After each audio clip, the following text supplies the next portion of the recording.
అండి అందరికీ నమస్కారం. Welcome back to our channel life with Suhasini. అందరూ ఎలా ఉన్నారండి? బాగున్నారు కదా? మీరందరూ బాగుండాలని మనస్ఫూర్తిగా కోరుకుంటున్నాను. బ్రహ్మ ముహూర్తంలో సోమవారం రోజు నేను పూజ చేసుకున్న విధానాన్ని మరియు బ్రహ్మ ముహూర్త సమయం గురించి మరికొన్ని విషయాలు తెలియజేస్తూ ఈ రోజు వీడియోలో షేర్ చేస్తున్నానండి. ఈ రోజు సోమవారం కాబట్టి బ్రహ్మ ముహూర్త సమయంలో నిద్ర లేచి సింపుల్ గా నిత్య పూజ చేశానండి. నైట్ టైంలోనే క్లీనింగ్ చేసి పెట్టుకున్నా కాబట్టి మార్నింగ్ 4:30 తర్వాత నిద్ర లేచానండి. నిద్ర లేచిన తర్వాత ఇంట్లో మాపొక్కటి పెట్టి తలస్నానం చేసుకున్నాను. ప్రశాంతమైనటువంటి బ్రహ్మముహూర్త సమయంలో పనులు చేయడం వల్ల మనసుకు ఆహ్లాదాన్ని ఇవ్వడమే కాకుండా మన బాడీకి అలసట తెలియకుండా పనులు చేసుకుంటామండి. అంటే బ్రహ్మముహూర్త సమయంలో సూర్యోదయానికి ముందు చేసే పనులు మనకు అస్సలు అలసట అనిపించదని నా అభిప్రాయాన్ని తెలియజేస్తున్నానండి. ఇవే పనులు సూర్యోదయం తర్వాత చేస్తే తొందరగా అలసిపోయినట్లుగా మనసుకు అనిపిస్తుంది. అందుకే మన పెద్దవాళ్ళు ఎప్పుడు చెప్తుంటారు, తొందరగా లెవ్వాలి, పొద్దెక్కిన తర్వాత లెవ్వొద్దు, దరిద్రం అని అంటుంటారు. విద్యార్థులు కూడా సూర్యోదయానికి ముందు నిద్ర లేచి చదువుకోవడం వల్ల సబ్జెక్టుని ఈజీగా అర్థం చేసుకోగలిగి చదివినది మరచిపోకుండా గుర్తుపెట్టుకోగలరని ఉపాధ్యాయులు చెప్తారు. ఎందుకంటే బ్రహ్మ ముహూర్త సమయంలో ప్రశాంత వాతావరణం ఉండటమే కాకుండా ఇంకొకటి మన మైండ్ కూడా చాలా ప్రశాంతంగా ఉంటుంది కాబట్టి చదివినది ఈజీగా గుర్తుపెట్టుకోగలము, అర్థం చేసుకోగలమని ఉపాధ్యాయులు ఎప్పుడు చెప్తుంటారు. బ్రహ్మ ముహూర్త సమయంలో ఎలాంటి డిస్టర్బెన్స్ ఉండదు కాబట్టి మన మైండ్ కూడా ప్రశాంతంగా ఉంటుంది. దాని వలన మనం చేసే ఎలాంటి పనైనా సరే దానిపైన దృష్టిని కేంద్రీకరించి ఆ పనిని విజయవంతంగా కంప్లీట్ చేయగల శక్తిని కలిగి ఉంటామని చెప్పవచ్చండి.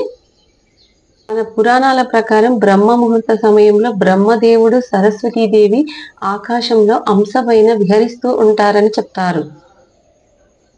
వారు విహరించే సమయంలో ఎవరైతే ధర్మబద్ధమైనటువంటి పనుల్లో నిమగ్నమై ఉంటారో వారి పనులకి బ్రహ్మదేవుడు, సరస్వతీదేవిల ఆశీర్వాదం లభించి ఆ పనుల్లో విజయం సాధిస్తారని చెప్తారు. అందుకే బ్రహ్మ ముహూర్త సమయాన్ని దేవతలు విహరించే సమయమని మన పండితులు ఎప్పుడూ చెప్తుంటారు. పూర్వం మన పెద్దవాళ్ళు ప్రతిరోజు బ్రహ్మ ముహూర్త సమయంలో నిద్రలేచి పనులు చేసుకునేవారంట. సూర్యోదయం అయ్యేసరికి వంట పని, ఇంటి పని అంతా కంప్లీట్ చేసుకునేవారు. సూర్యోదయం తర్వాత వారి పనుల నిమిత్తం వెళ్ళిపోయేవారంట. మా అమ్మ, నాన్న కూడా అలాగే పనులు చేసుకునేవారండి. అందుకేనేమో వాళ్ళు చాలా స్ట్రాంగ్‌గా ఉండేవారు.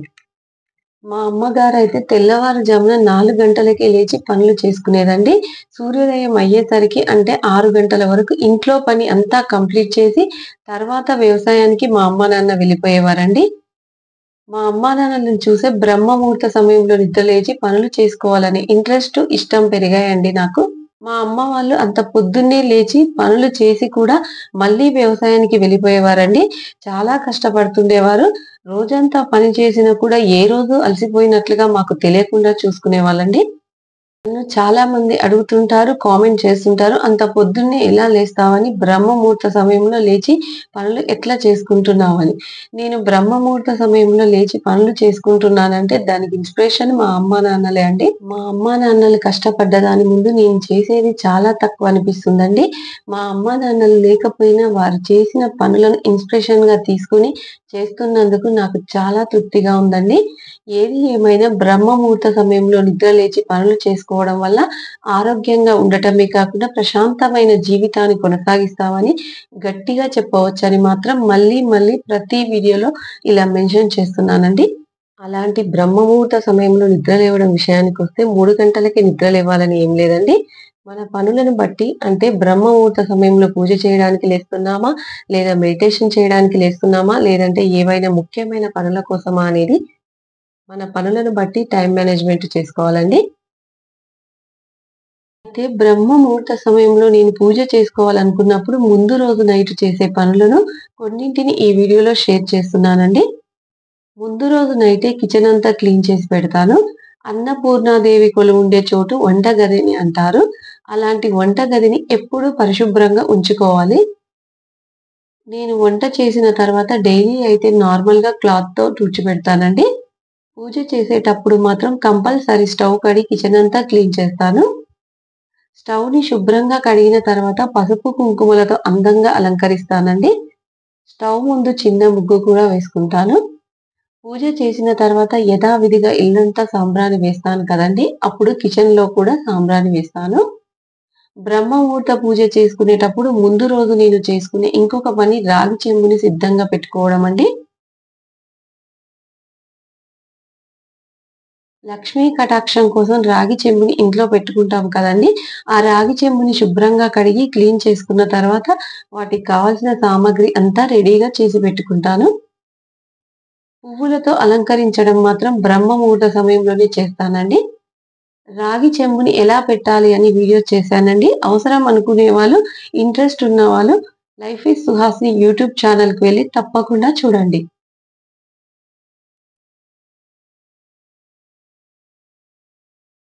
బ్రహ్మముహూర్త సమయంలో పూజ చేయడం కంప్లీట్ అయిన తర్వాత హనీ వాటర్ తీసుకుంటానండి.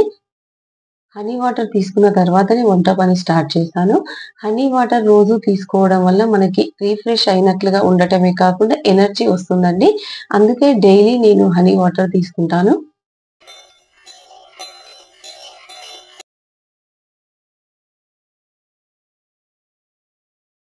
బ్రహ్మముహూర్త ప్రాముఖ్యత తెలిసినా, తెలుసుకున్న ప్రతి ఒక్కరూ బ్రహ్మముహూర్త సమయంలో నిద్ర లేచి వారి పనులను చేసుకోవాలని అనుకుంటారు. ఏది ఏమైనా బ్రహ్మముహూర్త సమయంలో నిద్ర లేచి పనులు చేసుకోవాలనుకునేవారు, అవి ఎలాంటి ధర్మబద్ధమైనటువంటి పనులైనా కావచ్చు. అంటే పూజలు, మెడిటేషన్, వ్యాయామాలు మొదలైనవండి. ఆ సమయంలో నిద్ర లేచేవారు ముఖ్యంగా తమ ఆరోగ్యాన్ని, తమ పరిస్థితులను దృష్టిలో పెట్టుకొని వారికి అనుకూలంగా 3 గంటల 30 నిమిషాల నుండి 6 గంటల లోపల సూర్యోదయాన్ని బట్టి బ్రహ్మముహూర్త సమయంలో లేచి పనులు చేసుకోవాలని నా అభిప్రాయాన్ని ఈ విధంగా తెలియజేస్తూ మనవి చేసుకుంటున్నానండి.